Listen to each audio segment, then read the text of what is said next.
So ilang mga coins, mapagpalang araw po sa ating lahat. So maraming thank you mga coins sa mga nakakapanood po ng ating mga content. Yan. So maraming salamat mga coins. So ito po yung ating last content. So yan po. So yan, tumalakay po yan sa coin na overweight. Yan. So yun nga po, gaya nga po ng aking palaging sinasabi sa inyo mga coins, mas maganda o much better po kung meron tayong idea sa ating barya. So yun. So kung alam natin yung composition, tamang timbang po ng coins natin, so syempre malalaman po natin kung ito po ay error. Yan. So yun, marami tayong matututunan mga coins dito sa ating YouTube channel. So stay tuned lang mga coins. Marami tayong ituturo sa inyo. So yun. So sa mga hindi nakakapanood mga coins ng ating mga content, so marami tayong mga content dyan na possible na makatulong po sa inyong lahat. So yan mga coins, nais ko lang pong gamitin itong opportunity na to para magpasalamat po sa ating ka-coins. So ito po, si Makulits, yan, Makulits 26. So yan, content creator din po si Bossing ng mga Zumba. Ayan, may mga group po sila. So maraming salamat po sa pagsuporta po sa aking YouTube channel, sa ating YouTube channel. So thank you ng marami, Bossing. So ito po yung comment ni Bossing. So ito po. Yan po, basahin po natin. Kaya idol kita, boss, napaka-humble mo po. God bless sa iyo at sa family mo. So thank you Bossing sa pag-appreciate nyo po sa ating content and sa akin. So maraming salamat po. And thumbs up, big thumbs up. Thank you Bossing. So yan, in this video, ating talakayin po yung mga bold letters. So ano po ba doon yung possible na matataas ang value? So i-comment po ninyo mga coins kung ano po yung bold letter po na hawak-hawak po ninyo.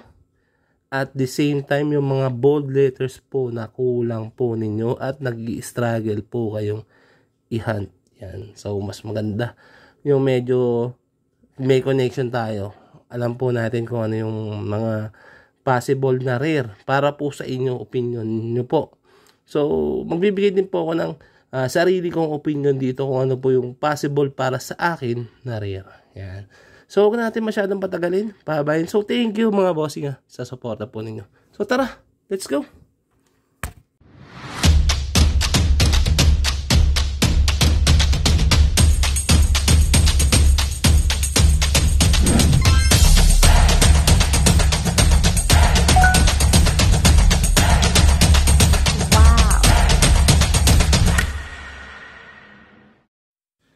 So ilang mga coins, papagpalang araw po sa ating lahat. So thank you mga coins sa suporta po ninyo. Sa mga hindi pa po nakapag-subscribe, please subscribe to our channel and paki-like na lang din po ang ating video. So malaking tulong po yan sa pag-angat o pag-grow po ng ating content at the same time, syempre, ng ating YouTube. So yan, in this video mga coins, sa ating talakayin po yung mga bold letters po na aking sinabi sa first part po. So yun, bago po natin talakayin po siya. So saan po ba natin makikita yung sinasabi nating bold letters? Pag sinabi po kasi, lalo na dito sa mga coins piso, sa pinaka-reverse o pinaka-likod po niya. Yan. So ito po ay isang paghahalimbawa lang mga coins. So bago po natin ibigay yung mga bold letters, so mag-umpisa muna tayo mga coins sa variant po. Pag die po kasi yan mga coins yung die po na sinasabi, dun po papasok si bold letters. So umpisaan po muna natin saglit dun sa mga die po. Pasadahan muna natin ng konti. So ito po. So marami na dito dati dito. Kahit po siguro hanggang ngayon marami pa rin po na dito. So ito po yung mga coins, yung ating 2010. So dito nyo po unang titignan sa harap, sa obverse. Ito po mga coins, yung harap po ng barya is obverse po ang tawag po dyan. So yun. Sa mga bago po ito mga coins, sa mga nakakaalam na, syempre mayroon tayong konting idea na. So ito po, unang-una po natin titignan dito is yung, buhayin natin ito si ballpen. Yan, takip ng ballpen. So ito po yung pinaka script niya. So yung kabuuan nito mga coins, ito yung mga letter niya, ito po, kabuuan po niya. Ang tawag po dyan na script. So itong gear na to mga coins, ito po, yan. So yan po yung tinatawag nilang cogwheel, yan. So ito yung inner rim, ito po yung outer rim. Yan maliwanag po yan, inner, outer, and yung year, 1993. So yan, ito po yung reverse mga coins. So ito po yung tinatawag nila na die 1. So yan, malinaw. So ito po yung tinatawag din po nila na die 2. Yan. So unang-una nyo mapapansin. Ano po bang unang-una? So unang-una natin mapapansin is yung outer rim niya. Parehas naman po. Embossed, labas. Yan po. Pangalawa, inner rim. Yung inner rim niya po, kung mapapansin nyo po, ito po si die 1, ito po si die 2. Yung inner rim niya po mga coins is mas thinner po. Yan, mas thinner po yung kay die 2. And mas makapal naman din po yung kay die 1. So yung pinaka 1993 niya, yan. So yung nasa ilalim mga coins, ito po yung die 2 ha. Yung nasa ibabaw po is yung die 1. So yung 1993 niya mga coins, tignan nyo mabuti. Yung pinakabilog ng 9, yung pinakabilog niya mas malaki di hamak po o mas malaki yung butas nung die 2. Samantalang dito kay die 1 is mas maliit. So medyo marami nalilito dito eh. Yan. So yan po. Yan. So para hindi tayo malito. So ito naman po yung tinatawag nila na die 3. Yan. Ito po. Ito po si die 3. So maliwanag na po siguro tayo dito. Si die 3 naman po mga coins is ito po. Yan. So makikita nyo po sa unang part. Iwanagan natin na lumalabo. Sa unang part mga coins makikita nyo po mas makapal o mas malaki na po yung pinaka cogwheel niya o pinaka gear. Ito po yun. Mas malalaki na po yung teeth niya at the same time mas malaki na rin yung pinaka bangko central po niya. Yan. So dyan po tayo mga coins tumitingin ng variant sa likod po ng barya o reverse ng barya. So may variant po akong hinahanap dito mga coins yung 2010, ito po 2010, yung harap po, ito po yun. Ang pinaka reverse po niya is dapat ganito. Yan, malinaw po yan Pwede ko pong bilhin sa inyo yan mga coins ng 1,000. Yan po yung tinatawag nila na 2010 die 3. Not bold, not frosted, but die 3 lang po. Yan, malinaw. So ito po yung ating bolder letters. Yan. So unang-una natin mapapansin sa obverse po niya. Yan. Normal lang po yan. So yan. So sa pinaka reverse niya, pinaka likod po niya. So dyan na po medyo magkakatalo.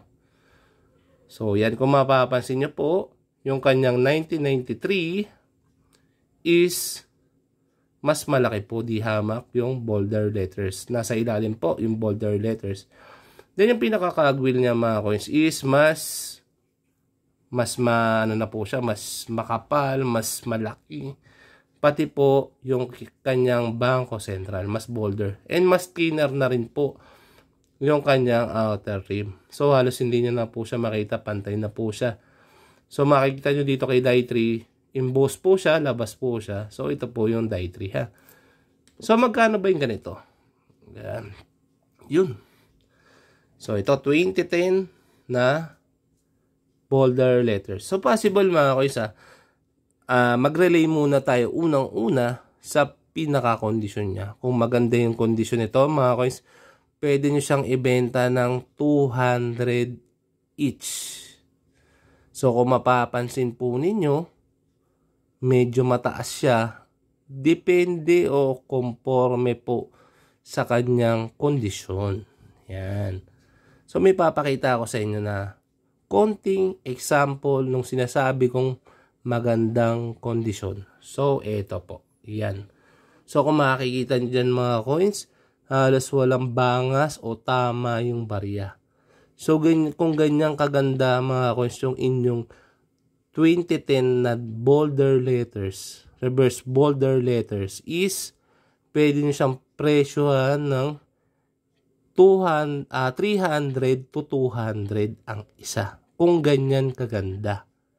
Uulitin ko bakit ganyan, bakit mas higher yung price niya? Kasi mga coins, para sa akin is mahihirapan na rin kayo, mag-struggle kayo maghanap ng magagandang kondisyon na 2010. So, yan po, malinaw na po tayo doon. So, ito mga coins, yung mga ganitong kondisyon, pwede nyo siyang ibenta ng 120 to 100 ang isa. So, medyo mahirap na rin po kasi maghanap ng ganito.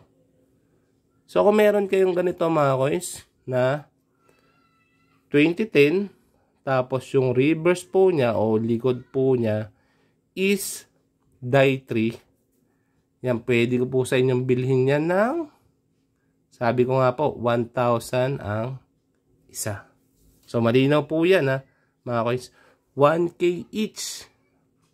Kung meron po kayo ng ganong barya sa tinutukoy ko. So, may mga content po tayo dyan. So, ito po. Yan. So, tumalakay po yan ng sinasabi kong die 3. So, meron po yung example dyan mga coins. Balikan nyo lang po yung video na yan. Nasa ganon, hindi po tayo malito. So, balikan nyo lang po yan mga coins. May video dyan. So, yun nagbigay na po tayo mga coins ng price dito sa 2010. So, skip na po natin sa 2011 kasi wala po siyang bolder letter sa 2011. So, sa mga nalilito mga coins, pwede nyo balikan yung content na to. So, yun. Balikan nyo lang po. Nasa ganon, pag nagpasa po kayo sa akin ng coins is hindi po tayo pare-pareho maabala. Hindi kayo maabala magpasa sa akin, hindi kayo maabala mag-video. Tamang-tama yung barya na inyong ipapakita sa akin. So po, ito na po tayo dito sa 2012 na bolder letters. So, i-zoom po natin. So, yan. So, yun. Timplahin natin yung kulay niya. So, unang-una yung makikita mga coins, yung kanyang obverse o harap is mas emboss siya o mas labas na labas yung kanyang mga script. Yan. So, kung mapapansin po ninyo dito sa ating bolder letters din po na 2010. So, ito po siya. Yan. So, ang konting difference po niya is mas angat na angat po o mas labas na labas yung kanyang mga script. Yan. So, mas angat na angat siya, mas labas na labas siya, di po ba? So, yun. Kaya nga po ng aking sinasabi, itong mga tinuturo ko sa inyo mga coins, nire-revise ako to. Inaano natin mabuti para mas magets po ninyo. Para sa mga bago at nagsisimula, sabi nga po nila, magtuturo ka na lang din naman, ituro mo na lahat. Di ba? Para hindi ka na balik na balik. Balik ng balik, di ba? Yan. So, pasensya na po kayo kung medyo matagal tayo mag-content. Kasi yun nga po, ini-explain po natin ng maayos para mas maintindihan po ng karamihan. Kasi mas marami ang mga baguhan kaysa sa mga nakakaalam na. Yun po. So, zoom natin pa po ng konti. Yan. Para mas makita po ng mga ka-coins natin. So, sa pinaka-overs niya mga coins, hindi nyo dito makikita yung pinaka variant ng barya. So, sa pinaka-likod, sa pinaka-reverse po ng coin yan. So, gagawin ko siguro to ng part 2. Baka kasi umaba ng gusto. So, yun. Baka tamarin po kayo. So, ito pa mga coins makikita nyo halos parehas po sila. Same sila. So, yan. Makikita nyo po. Yung pinaka parang liwanag po na yan is nangangahulugan lang po yan na medyo bago pa rin po yung coin yan. So, yun. So, ito po. Makikita nyo po yung kanyang 2013. Ay, yung kanyang 1993. Yan. Halos parehas lang. And kanyang script. Halos walang pinagkaiba. Di po ba mga coins? So, yun. Napapansin nyo kagad yung difference po niya. Na halos wala din naman. Sa obverse po niya, medyo mas malalalim lang yung script nito ni 2012. So makikita at mapapansin nyo naman yung piso sign niya, mas malalalim po yung pinaka script niya. So halos same lang naman po sila ng condition, nakikita nyo naman po. So yun, bigyan natin ng presyo to syempre. Yan. So ang presyo nito mga coins, hindi sa pag-joke. Yan. So ito, may mga naghanap sa atin. Ito, isa sa mga solid ka-coins din po natin to. Si Bossing Coin Scanner. Ano natin to? Ka-idolo din po natin to. Magaling na content creator din to. And marami po siyang mga variant coins. So ito po mga coins. So yan. So naghahanap po si Bossing ng 2012 and 2010 na bolder letters. So yan, mga remaining variant na gusto niya makompleto pa rin. So, dati meron po siya, halos all series meron po siya. And then, yun. Luckily, nagbalik loob siya o nag-coins ulit siya. So, yun. Welcome back, Bossing. So, yun mga coins, hindi ko na masyadong pahabain tong part na to. So, siguro sa second part, ipapakita natin yung remaining 3 variant pa. Kasi pag masyadong mahaba, syempre, 'di ba? So 'yun, pinakita ko po sa inyo yung konting details and pricing. So ito pricing nga pala, sorry. So ang price nito mga coins, pwede niyo siyang way back 2020 2020. Doon ako nakakabili nito ng siguro mga 800 to 900 to dati. So, possible ngayon, pwede nyo siyang maibenta ng 500. Basta maganda po yung kondisyon. Ganito mga kaisa, bolder letters po na 2012. So, yung pinaka-obverse niya mga coins is non-frost po siya. Hindi po siya frosted coin mga kaisa. Hindi po siya frosted. Ulitin ko. Hindi po siya frosted coin. Siya po ay non-frost. So, malinaw po tayo dyan mga coins. Huwag po tayo magsasubmit sa atin ng non-frost. Kung gusto nyo magpa-check ng barya mga coins, so dito, PM nyo lang po ako dyan mga coins sa aking FB account. So, ito po yung aking FB account mga coins. Yan. So, PM nyo lang po ako dyan mga coins. Kung meron po kayong katanungan, PM nyo po ako. And sagutin po natin ang maayos yan. And please, paki-screenshot lang po yung inyong comment. Na sa ganun po, ma-recognize at makilala ko po kayo. Tama po. So, maraming salamat mga coins sa mga nakapanood po nitong content na to. So, kita-kits po tayo sa part 2 ng continuation po nitong content ng bolder letters. So, yan. Thank you mga coins sa mga nakapanood and kita-kits. God bless us all. Salamat.